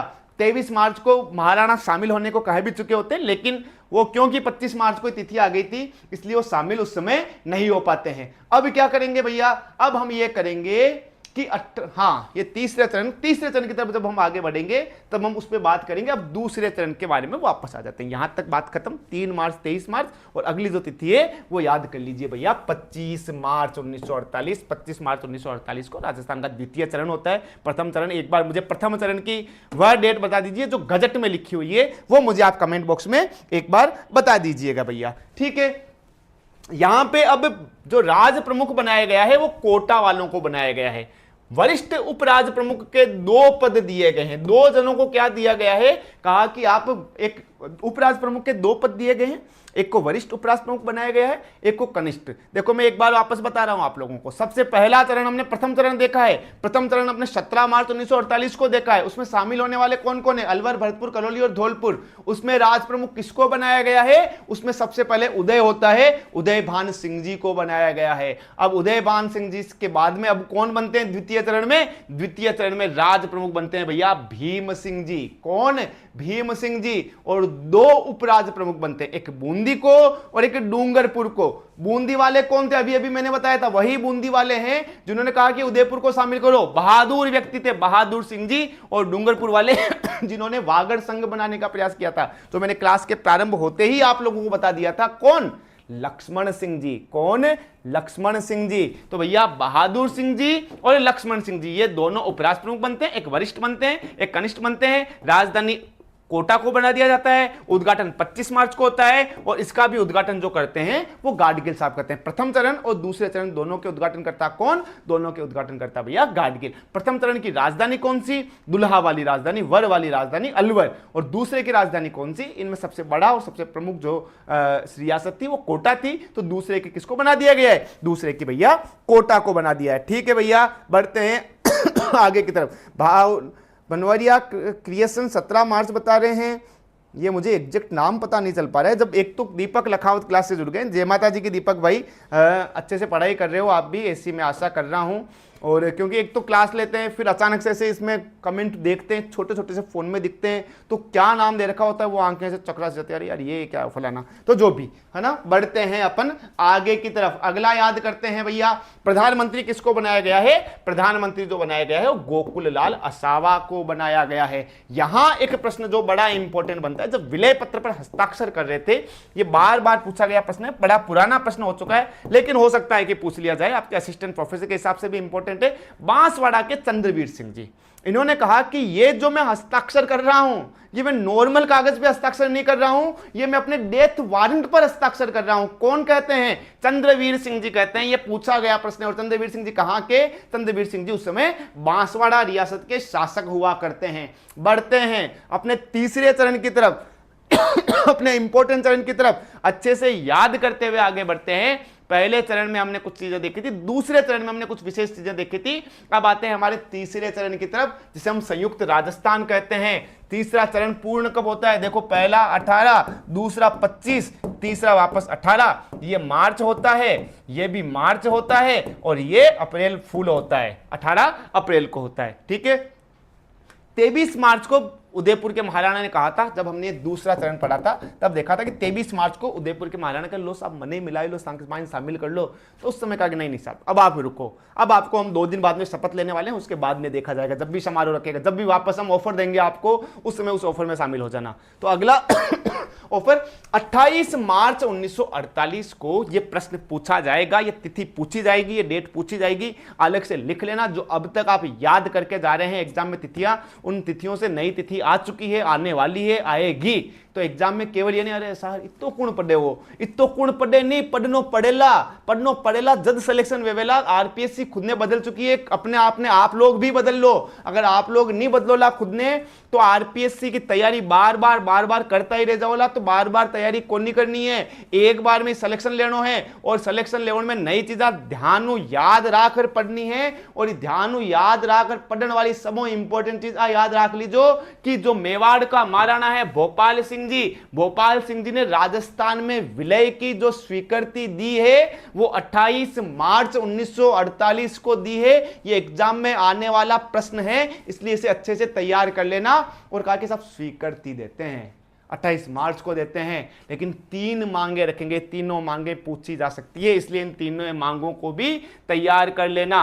पहली कहा कि हाँ साहब आप मांगे बताओ, आप तो हमारे में शामिल हो जाओ। एक बार तो पटेल साहब ये चाहते थे कि यार जो भी हैं बस जय माता जी के साथ, ममता चलिया जी जय माता जी की, पद्मा मल्होत्रा जी सबको समझ में आ रहा है अच्छे से जी, बिल्कुल राजधानी वगैरह, हाँ सबको अच्छे से समझ में आ रहा है, तो सबसे अच्छी बात है। तो याद करते हैं, ठीक है। अब याद यहाँ कहा कि साहब 3 मांगे माननी पड़ेगी हमारी। कहा कि तुम तो मांगे बोलो भाई मेवाड़ के महाराणा साहब, हम तो अभी एक ही चाहते हैं कि जो मांगे मन रहे हैं कह रहे हैं वो मान लेंगे आपकी मांगे। तो कहा कि सबसे पहली मांग ये है कि मेवाड़ के महाराणा को राज प्रमुख बनाया जाएगा। कि केवल राज प्रमुख बनाना है क्या? कि नहीं, वंशानुगत राज प्रमुख बनाना है। ध्यान रखना एग्जाम हॉल में भी क्या कहा है कि वंशानुगत, में मेरे बाद में मेरा बेटा, मेरे बाद में मेरा बेटा। अभी जो है मेवाड़ के जो भी महाराणा, जो भी नाथद्वारा से विधायक हैं, वो हमारे राज प्रमुख होते। अगर ये शर्त मान ली जाती, आप कहेंगे सर ये फिर तो ये शर्त रखी थी, मान भी ली थी, फिर आगे क्या हुआ, आगे क्या खेल हुआ बताने वाला हूं। लेकिन पहली शर्त कि मेवाड़ के महाराणा को क्या किया जाए, वंशानुगत राज प्रमुख बनाया जाए। दूसरी शर्त जो सबसे इंपॉर्टेंट शर्त है कि प्रीवी पर्स दिया जाएगा। प्रीवी पर्स उन्हें दिया जाता था जो रियासतें थी, जो राजा था, उन राजाओं को अपनी रियासतें भारत सरकार को देने के बदले में उन्हें वार्षिक रूप से जो पेंशन दी जाती थी, उस पेंशन को प्रीवी पर्स नाम दिया गया था। उस समय जो भारत सरकार ने रियासतों के लिए प्रीवी पर्स की जो राशि तय कर रखी थी, वो राशि 10 लाख तय कर रखी थी। ध्यान रखना इंपॉर्टेंट चीज है, कितनी तय कर रखी थी, 10 लाख तय कर रखी थी। लेकिन मेवाड़ वाले महाराणा ने सीधा 2 गुना चले जाते हैं, मैं तो 20 लाख ले आऊं साहब। तो सरदार पटेल ने कहा कि देंगे, आप तो हमारे रियासत, हमारे भारत में मिल जाइए। पहली शर्त कहा कि वंशानुगत राज प्रमुख के बना देंगे। दूसरी शर्त कि आप लोग 10 लाख देते हैं प्रीवी पर्स, लेकिन मैं 20, मेवाड़ महाराणा सोच रहे हैं कैसे न कैसे मना कर दे, पर उन्होंने कहा कि नहीं साहब हम आपको 20 लाख भी देंगे। तो कहा कि फिर 2 बातें मान ली, एक और बात मान लेना कि क्या, कहा कि उदयपुर को राजधानी बनाया जाएगा। कि बना दी राजधानी, जाओ तुम तो मिलो। तो ये 3 शर्तें याद रख लेना, इंपॉर्टेंट तीनों के तीनों शर्तें। अब कहां खेल होता है, अब ये तीनों शर्तें मान के सब पे हां हूं करवा के अब संयुक्त राजस्थान में जो संविधान बनता है, उस संयुक्त राजस्थान के संविधान की धारा 8 याद रख लेना। संयुक्त राजस्थान का जो संविधान बनता है, उस संयुक्त राजस्थान के संविधान की धारा 8, कौन सी धारा भैया, प्रश्न पूछा जा सकता है। धारा 8, किसकी धारा 8? संयुक्त राजस्थान का जो संविधान बना उसकी धारा 8। वो धारा 8 क्या कहती है? वो धारा 8 ये कहती है कि राज प्रमुख को भारतीय संविधान द्वारा लिए गए किसी भी निर्णय को स्वीकार करना पड़ेगा। समझ गए? मेरे कहने के बाद सब बातें मान ली, कहा कि मुझे राष्ट्र प्रमुख बनाया जाए कि बना दिया जाएगा। तो धारा 8 ये कहती है कि जो भी राष्ट्र प्रमुख हो, चाहे वंशानुगत हो, चाहे कुछ भी हो, उनको वो बात माननी पड़ेगी जो हमारे भारत का संविधान या भारत की संविधान सभा कहेगी। और भारत के संविधान सभा ने बाद में इनकी सब मांगों को वापस नकार दिया था, एक बार के लिए मान लिया गया था विलय के लिए। ठीक है, धारा 8 याद रख लेना भैया। 11 अप्रैल 1948 को समझौते पर हस्ताक्षर होते हैं, और जो हमारे इस समझौते पर हस्ताक्षर बड़े इंपॉर्टेंट है। आजकल तिथि नहीं पूछेंगे, याद रख लेना, तिथि 18 अप्रैल नहीं पूछने वाले, कतई नहीं पूछने वाले हैं। इसलिए नहीं पूछने वाले हैं, सबको पता है कि 18 अप्रैल सब याद करके जा रहे हैं। तो समझौते पर हस्ताक्षर कब होते हैं? समझौते पर जो हस्ताक्षर होते हैं वो 11 अप्रैल के दिन होते हैं। जो चरण है वो 18 अप्रैल, वो सब लोगों को याद है, बेसिक सी चीजें, लेकिन बावजूद बता देता हूं। जो है एकीकरण 18 अप्रैल को पूर्ण होता है, तीसरा वाला, लेकिन समझौते पे हस्ताक्षर जो तिथि है वो 11 अप्रैल जरूर याद रख लेना। दूसरी जो इंपॉर्टेंट तिथि है कि मेवाड़ महाराणा ने वो विलय की स्वीकृति कब दी थी? वो विलय की स्वीकृति अपने 28 मार्च 1948 को दी थी भैया, है ना। तो ये हो गया हमारा तीसरा चरण। पहले चरण में हमने देखा है अलवर, भरतपुर, कलौली, धौलपुर को बना के मत्स्य संघ बनाते हैं। फिर दूसरे चरण में बाबू झाड़ू साठों पर किंको हो जाता है। तीसरे चरण में उसी में उदयपुर को शामिल कर लिया जाता है। हालांकि उदयपुर ने उस चरण से 2 दिन पहले ही स्वीकृति प्रदान कर दी थी, लेकिन क्योंकि 2 ही दिन बचे हुए थे तो उनकी उस मांग को कहा कि अब कुछ समय के लिए रुको, बाद में कहा जाएगा। तीसरे चरण की तरफ बढ़ते हैं। तीसरे चरण में 28 मार्च को उदयपुर के महाराणा स्वीकृति देते हैं। 11 अप्रैल को उदयपुर के महाराणा उस समझौते पर हस्ताक्षर करते हैं, और 18 अप्रैल 1948 को हमारे राजस्थान के एकीकरण का तीसरा चरण पूर्ण हो जाता है। यह राजस्थान में 1948 में हुए 3 चरण थे। अब 1949 की तरफ बढ़ते हैं। 1949 में 2 चरण होंगे। एक चरण की जो डेट होगी वो 30 होगी, और 30 का आधा 15 होगा। 30 मार्च होगी और 15 मई होगी, चौथे और 5वें चरण की डेट। बढ़ते हैं आगे की तरफ। अगला याद कर लीजिए भैया, अगला याद करते हैं। ठीक है साहब, अब तीसरा चरण एक बार देख लेते हैं। 18 अप्रैल 1948 जवाहरलाल नेहरू के द्वारा हस्ताक्षर होता है। राजधानी, क्योंकि हमने पहले ही मांग कर ली थी कि राजधानी किसको बनाया जाए, उदयपुर को बनाया जाए, बना दी। क्योंकि हमने पहले ही मांग कर ली कि राष्ट्र प्रमुख हमें बना दिया जाए, तो बना दिया गया। हमें यानी कि भोपाल सिंह जी ने कहा था।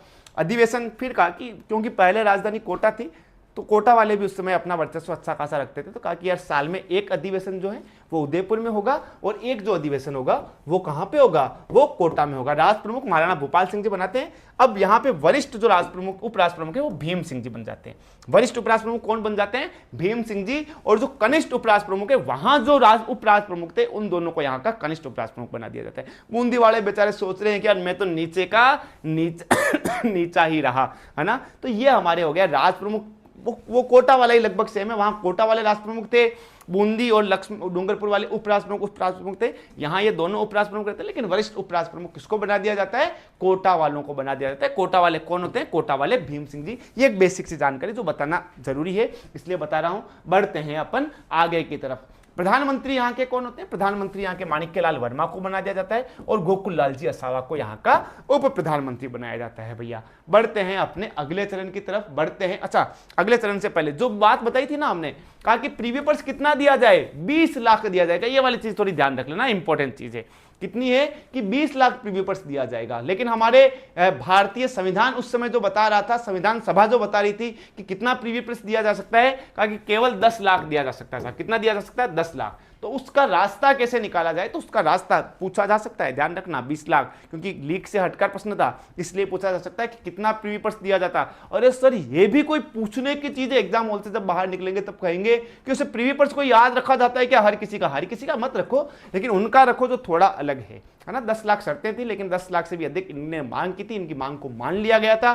कहा कि 10 लाख तो हम आपको प्रीव्यू पर्स देंगे, 5 लाख हम देंगे आपको। डायरेक्ट तो दे नहीं सकते हैं 20 लाख, तो फिर सभी के लिए वेतन, वो सभी के लिए अलग नियम हो जाता है। तो कहा कि 10 लाख प्रीव्यू पर्स रहेगा, 5 लाख रुपए आपको वेतन दिया जाएगा। किस पद का? आपके राष्ट्र प्रमुख पद का। और 5 लाख रुपए हम आपको और देंगे। किस तरह से देंगे? हम आपके धार्मिक अनुदान के रूप में देंगे। डायरेक्ट 20 लाख नहीं दे सकते हैं, इसलिए इन 3 चरणों में देते हैं। उन तीनों चरणों को अच्छे से याद कर लेना।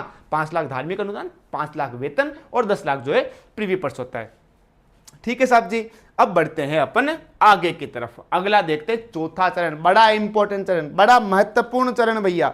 एक बार मैं आपके सर आपको बहुत ढूंढा यूट्यूब पर, नाम भूल गया था, बट अब मिल गए हो। फर्स्ट ग्रेड क्लियर करना है, गोविंद वर्मा साहब। अरे गोविंद वर्मा साहब, मैंने ये कहा था कि नाम भूल जाना, लेकिन ये चीज मत भूलना। मैंने ये थोड़ी कहा कि मेरा नाम भूल जाना।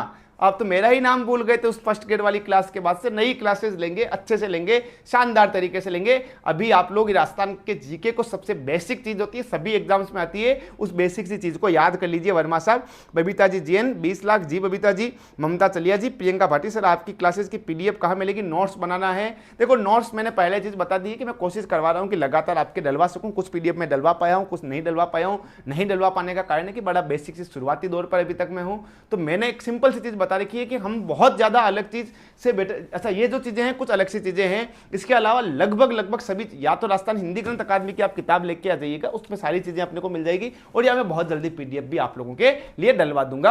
अब आते हैं अपने चौथे चरण की तरफ, इंपॉर्टेंट चरण की तरफ। नई चीजें मिल रही है या नहीं मिल रही है? जो अब तक आप राजस्थान का एकीकरण पढ़ते आए हैं उससे क्या कुछ अलग और अच्छी चीजें मिली है? अगर हाँ तो मुझे एक बार कमेंट बॉक्स में हाँ करके अवश्य बता दीजिएगा। ठीक है भैया, आ जाते हैं अगले आगे की तरफ। राम मनोहर जी लोहिया साहब, याद रख लेना नाम, भूलना मत, राम मनोहर लोहिया, उस समय के बड़े नेता थे वो। राम मनोहर लोहिया साहब ने एक यूनियन बनाया था, उस यूनियन का नाम राजस्थान आंदोलन समिति। इंपॉर्टेंट चीज है भैया, ये राजस्थान का वह चरण है जो राजस्थान का प्रमुख चरण है, जिसकी बदौलत राजस्थान को राजस्थान कहा जाता है। कहा कि यार आपने उदयपुर को मिला लिया, कोटा को मिला लिया, बूंदी को मिला लिया, आपने सबको मिला लिया, जयपुर बाकी क्यों है, जोधपुर बाकी क्यों है, बीकानेर बाकी क्यों है, जैसलमेर बाकी क्यों है? इन लोगों को भी तो मिलाइए, इन रियासतों को भी तो मिलाइए। तो राम मनोहर लोहिया साहब ने बाकी की रियासतों को राजस्थान में मिलाने के लिए जो आंदोलन किया था, उसका डायरेक्ट प्रश्न बन सकता है कि राजस्थान आंदोलन समिति का गठन किन्होंने किया है? ये बहुत ज्यादा महत्वपूर्ण प्रश्न आपके होने वाला है, इसलिए इसे याद कर लेना कि राजस्थान आंदोलन समिति का गठन किन्होंने?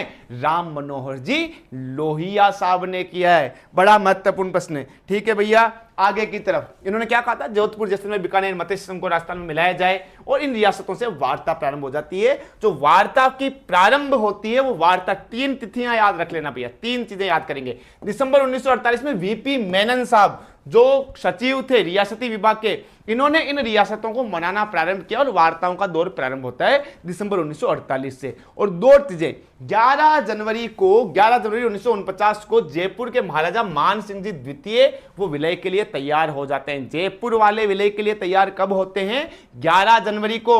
और पूरे राजस्थान की जनता को यह कब पता चला था? 14 जनवरी मकर संक्रांति के दिन 1949 के वर्ष में सरदार वल्लभ भाई पटेल साहब एक सभा कर रहे थे उदयपुर में, विशाल जनसभा थी। उस विशाल जनसभा में उन लोगों को यह बताया कि सर अब आप घबराइए नहीं, आपका राजस्थान अब पूर्ण राजस्थान बनने वाला है।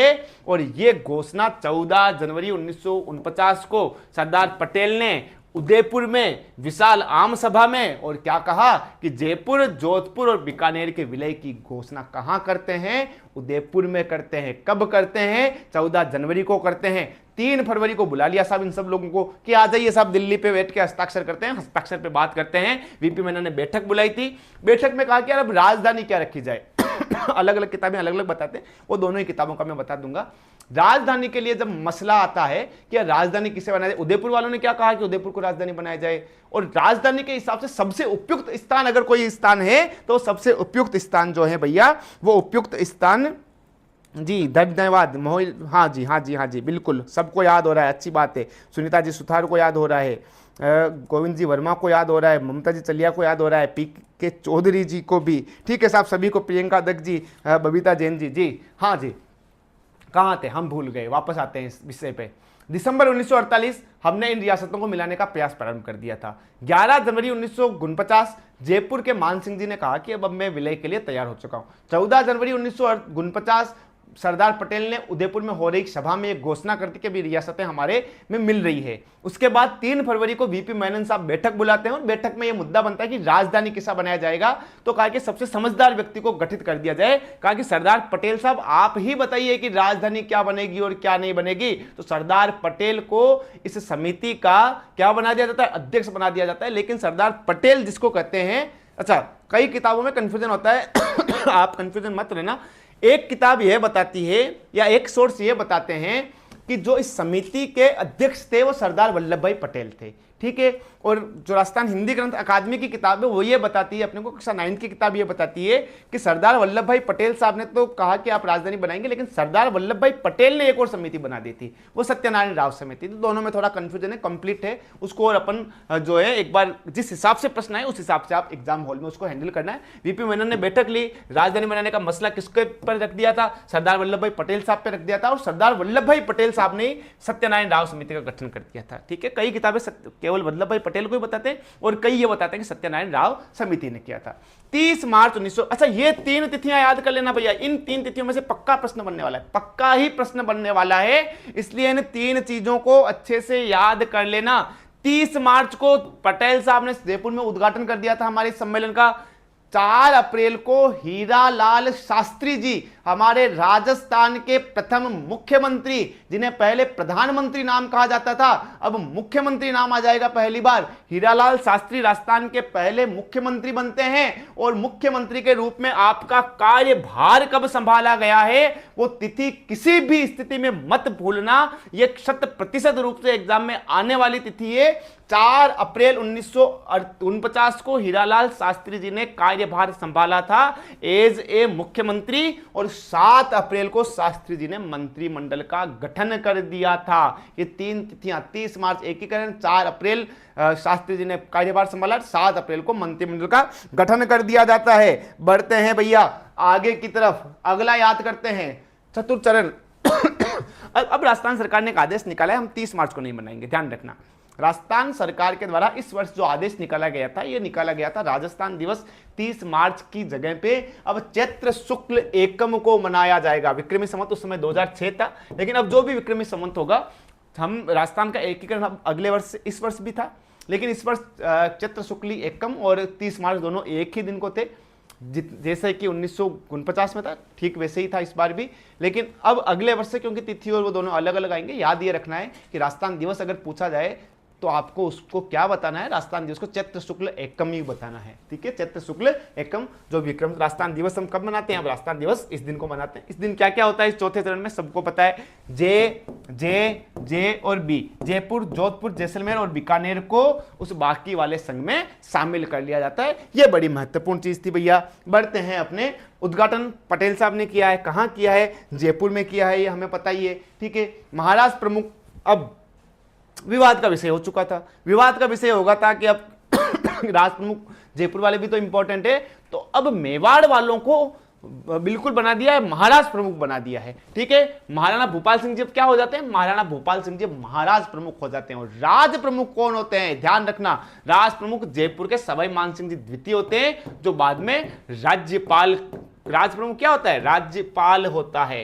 बाद में राज प्रमुख के स्थान पे किसको बैठा दिया जाने लग गया था, राज्यपाल को बैठा दिया जाने लग गया था। ठीक है, वरिष्ठ उपराष्ट्र प्रमुख वो कोटा वाले थे, कोटा के साथ में क्योंकि अब जोधपुर जुड़ चुका है इसलिए इनको भी, और कनिष्ठ तो वही चल रहे हैं अपने, वही बूंदी वाले, डूंगरपुर वाले, गणा काम में कोई अलग अलग आपके दूसरा तीसरा चौथा चरण के भाई ने। और बेचारे इवास थी तो बेटे खाका के बहादुर सिंह जी, अरे मान जाओ रे, उदयपुर ने ले लो, उदयपुर ने ले लो, उदयपुर को लिया तब से वो देख रहे हो आप, कोटा वाले तो इनसे ऊपर ही ऊपर रह रहे हैं, है ना।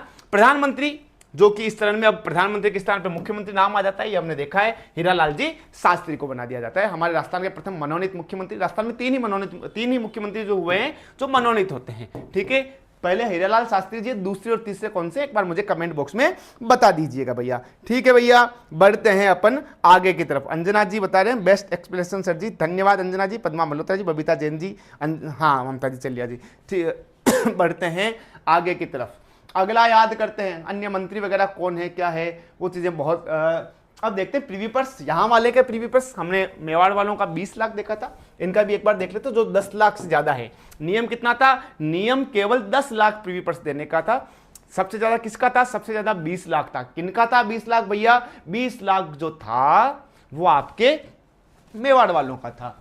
जयपुर वालों का 18 लाख, जोधपुर वालों का उनसे 50,000 कम 17.5 लाख, और बीकानेर वालों का और उनसे कम 17 लाख। पहले जयपुर, फिर जोधपुर, फिर बीकानेर, 18, 17.5 और 17। याद रखना प्रीवी पर्स को लेकर आपके बन सकता है प्रश्न। जयपुर और जोधपुर में राजधानी को लेकर विवाद था, विवाद के लिए जो समिति बनती है वो BR पटेल समिति बनती है। उसके बाद में सत्यनारायण राव समिति का गठन भी राजधानी के लिए किया जाता है। ठीक है साहब जी, बढ़ते हैं अपन आगे की तरफ। अगला देखते हैं 5वां चरण की तरफ बढ़ते हैं।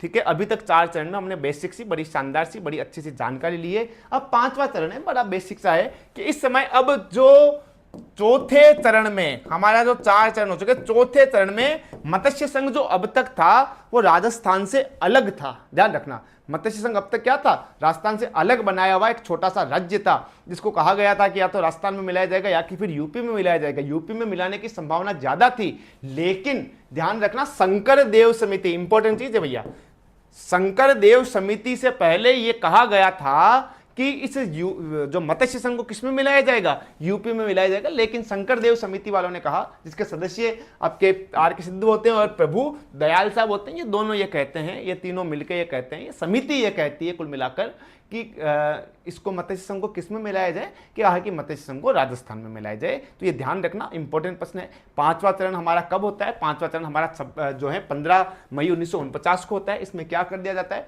राजस्थान संघ में मत्स्य संघ को मिला दिया जाता है। ठीक है, लगभग हमारे राजस्थान का चरण एकीकरण यहाँ पे पूर्ण हो जाता है। इस समिति की सिफारिश पर बाद में भरतपुर और धौलपुर की जनता को यूपी के स्थान पर किसमें मिला दिया जाता है, राजस्थान में मिला दिया जाता है, क्योंकि उन्हें यूपी में मिलाने का प्रावधान चल रहा था। ठीक है भैया, बहुत कंफ्यूजन होता है राजस्थान के एकीकरण में, कंफ्यूजन दूर हो गया जी। क्या क्या कंफ्यूजन रहते हैं वर्मा साहब, आपको एक बार और कमेंट बॉक्स में बता दीजिए आप, है ना। शोभाराम जी कुमाऊत जो उस समय मत्स्य संघ के जो प्रधानमंत्री थे, उन शोभाराम जी कुमाऊत को हीरालाल शास्त्री ने अपने मंत्रिमंडल में शामिल कर दिया था कि आओ साहब, आप अब प्रधानमंत्री नहीं रहो, आपको हम क्या बना देते हैं, अब आपको यहाँ पे मंत्री बना देते हैं। अब देखते हैं छठा चरण, और अंतिम में देखेंगे अपना 7वां चरण, जो 7 चरण होते हैं हमारे।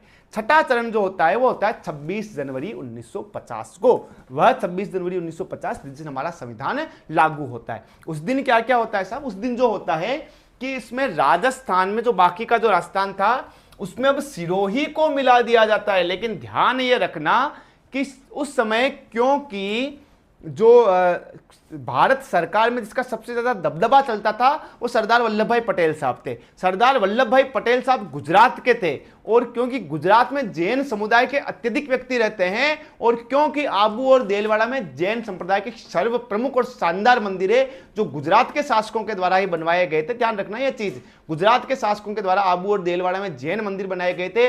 माउंट आबू एक हिल स्टेशन है, तो आबू और देलवाड़ा को छोड़कर बाकी सिरोही किसको दे दिया गया था, बाकी सिरोही जो दे दिया गया था वो दे दिया गया था राजस्थान को। लेकिन आबू और देलवाड़ा तब तक राजस्थान को नहीं मिलता है जब तक सरदार वल्लभ भाई पटेल साहब का निधन नहीं हो जाता है। ध्यान रखना, हमें 7वें चरण में मिलता है आबू और देलवाड़ा, 1 नवंबर 1956 को मिलता है। लेकिन यहाँ 6ठे चरण में क्यों नहीं मिल पाता है, वल्लभ भाई पटेल साहब का वर्चस्व होने के कारण नहीं मिल पाता है। इन लोगों ने आबू और देलवाड़ा छोड़कर बाकी सिरोही को अपने को दे दिया था। सिरोही रियासत का एक तरह से विभाजन कर दिया गया था। हम लोगों ने कहा था कि हमें गोकुल भाई भट्ट चाहिए, पहले पूरे सिरोही को मिलाने वाले थे। तब माणिक्यलाल वर्मा ने, हीरालाल जी शास्त्री ने, हमारे बड़े और अन्य नेताओं ने कहा कि साहब हमें गोकुल भाई चाहिए। गोकुल भाई भट्ट, उस समय हमने जब प्रजामंडल देखा था तो ये देखा था कि गोकुल भाई भट्ट कहाँ के थे, गोकुल भाई भट्ट जो सबसे प्रमुख नेता हैं वो गोकुल भाई भट्ट सिरोही प्रजामंडल के नेता थे। तब कहा कि हमें गोकुल भाई भट्ट चाहिए। तो सरदार वल्लभ भाई बड़े दिमाग वाले आदमी थे, बड़े चतुर आदमी थे बिल्कुल, जिसने पूरे भारत का एकीकरण कर दिया। तो ये छोटी मोटी चीजें गिनते क्या, उन्होंने कहा कि उन्होंने जो अभी मैं जाके आया था गोकुल वल्लभ भाई पटेल साहब के गाँव जाने का मुझे मौका मिला था, हातल गाँव में।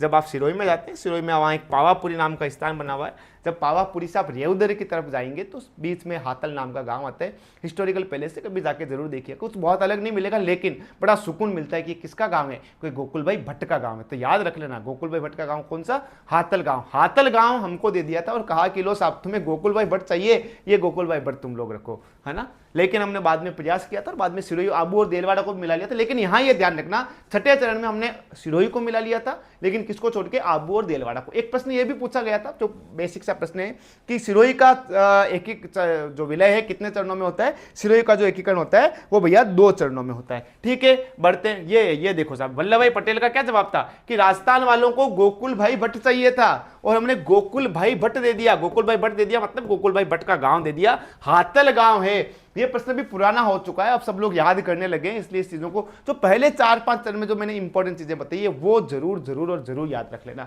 ठीक है साहब जी। हीरालाल शास्त्री राजस्थान के प्रथम मनोनीत मुख्यमंत्री बनते हैं। बढ़ते हैं अपन आगे की तरफ। और मनोनीत कौन है, हीरालाल शास्त्री, एक ICS अधिकारी थे वेंकटाचारी, और एक जयनारायण व्यास जी। ये हमारे जो थे वो कौन बने हैं, ये हमारे राजस्थान के मनोनीत मुख्यमंत्री, राजस्थान के 3 ही रहे थे। बढ़ते हैं 7वें चरण की तरफ, अंतिम चरण की तरफ, 1 नवंबर 1956 की तरफ। 1 नवंबर 1956 को राजस्थान का एकीकरण पूर्ण होता है। उसमें कौन कौन शामिल नहीं था अब तक हमने अजमेर को नहीं देखा, अजमेर शामिल नहीं हुआ है। 1 नवंबर 1956 तक अलग चला करता था। अब तक हमने आबू और देलवाड़ा को नहीं देखा है, तो आबू और देलवाड़ा भी शामिल हो जाएगा और अजमेर भी शामिल, जो बाकी है वही तो शामिल ना होंगे इसमें, ठीक है। तो इसमें राजस्थान में आबू और देलवाड़ा को मिला दिया जाता है और अजमेर को मिला दिया जाता है।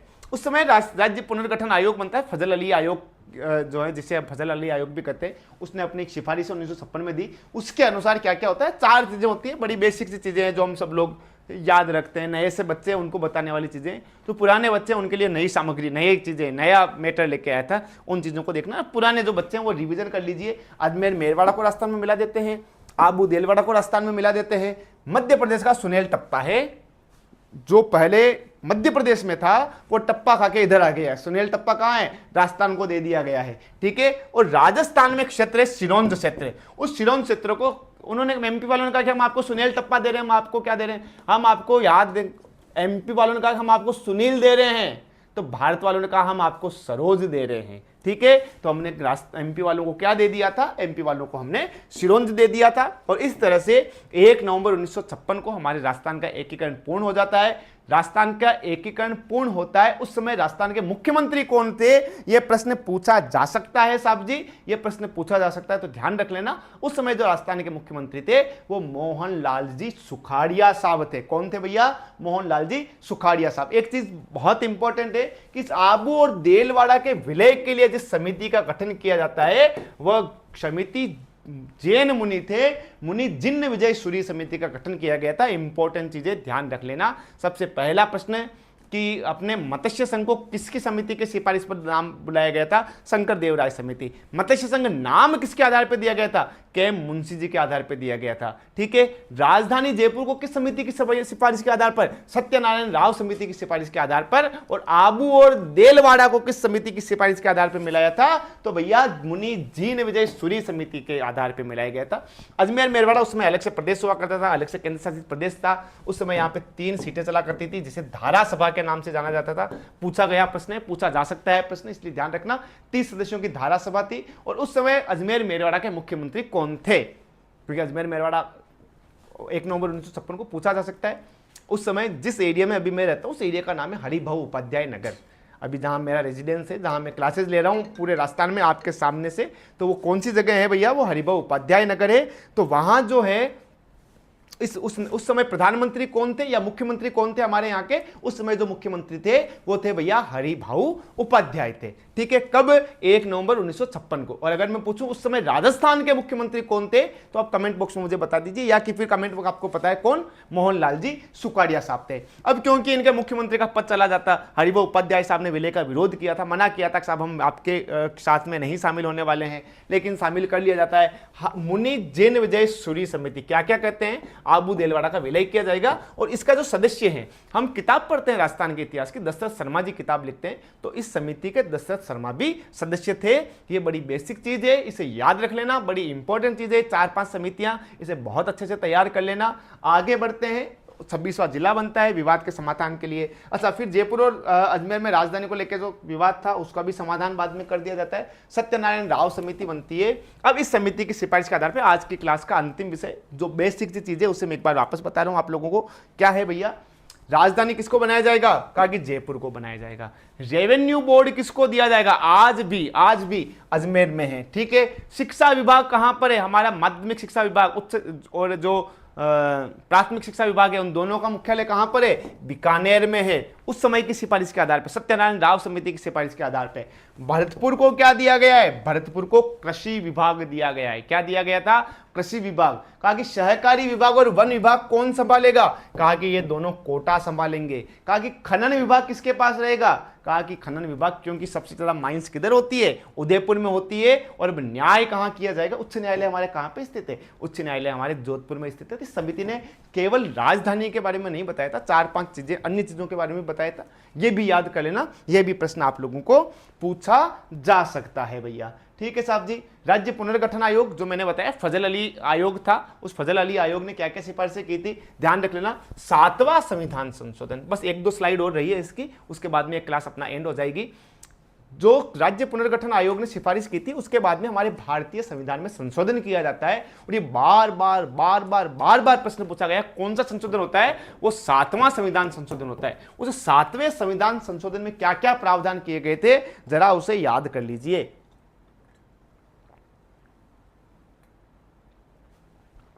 गिलास मैंने बताया था कांच की जगह स्टील की आने लग गई है। राज प्रमुख का पद समाप्त कर दिया गया था, अब किसका पद सृजित कर दिया गया था, राज्यपाल का पद। सरदार गुरुमुख निहाल सिंह हमारे राज्य के प्रथम राज्यपाल थे। प्रीवी पर्स जिसका लड़ाइयां चलती आ रही थी लगातार, हमने देखा था ना प्रीवी पर्स कितनी राशि तय की थी, 10 लाख तय की थी, लेकिन उदयपुर वालों ने कितनी मांगी थी, 20 लाख। उसे इंदिरा गांधी ने समाप्त किया था 26वें संविधान संशोधन के द्वारा। ध्यान रखना, बड़ी इंपॉर्टेंट चीज है। हर चीज केवल एग्जाम के दृष्टिकोण से नहीं देखते हैं कि हो सकता नहीं आप सिलेबस में नहीं, अरे सिलेबस में नहीं है तो भी कोई बात नहीं, ध्यान रखना है। प्रीवी पर्स जो राजाओं के विशेष अधिकार थे वो कब समाप्त किए थे, वो 26वें संविधान संशोधन के द्वारा 1971 में लेडी गांधी के द्वारा, मैडम गांधी के द्वारा खत्म किया गया था इसको। ठीक है भैया, ये हमारे राजस्थान का एकीकरण पूर्ण हो जाता है जो हमने 7 चरणों में देखा है। प्रथम चरण जो मत्स्य संघ देखा है उसकी तिथि हमने आज 17 मार्च भी देखी है, क्यों देखी है वो भी मैं बता चुका हूं आपको। द्वितीय चरण जो देखा है 25 मार्च को होता है, उसमें उदयपुर शामिल नहीं होता है, लेकिन उदयपुर वालों ने 28 मार्च को शामिल होने का एक स्वीकृति दे देते हैं। 11 अप्रैल को वो लोग हस्ताक्षर कर देते हैं और 18 अप्रैल को उदयपुर भी मिल जाता है और तीसरा चरण हमारा पूर्ण हो जाता है। चौथे चरण में जो है हमारे जयपुर, जोधपुर, बीकानेर और जैसलमेर को मिला दिया जाता है। कब मिला दिया जाता है, फरवरी में वो लोग प्रयास करते हैं, दिसंबर से प्रयास करना शुरू करते हैं और 30 मार्च को हमारा वो प्रयास संपन्न हो जाता है। अगला चरण जो हमने देखा है अच्छा पहले वो 15 मई था, 30 मार्च को हमने उसको मिला दिया था, मत्स्य संघ को भी। छठे चरण में सिरोही को मिला लिया जाता है, आबू और देलवाड़ा को छोड़ के। और 7वां चरण जो 4 चीजें मुख्य है, सुनील को हमने यहां ले लिया, सरोज को हमने वहां भेज दिया, कहां, एमपी में, अजमेर को मिला लिया, और आबू और देलवाड़ा को भी हमने गुजरात वालों से ले लिया था। इस तरह से हमारे 7 चरण पूरे हो गए हैं। आशा करता हूं चीजें अच्छी लगी होगी, आशा करता हूं कि बहुत अच्छे से आप लोग पढ़ाई कर रहे होंगे, और आशा करता हूं कि बहुत शानदार रैंक के साथ में आप लोग सिलेक्शन लेने वाले हैं। अच्छे से याद कीजिए, फिर मिलेंगे चलते चलते, कल मिलेंगे। धन्यवाद, मिलते हैं ब्रेक के बाद। Thank you so much.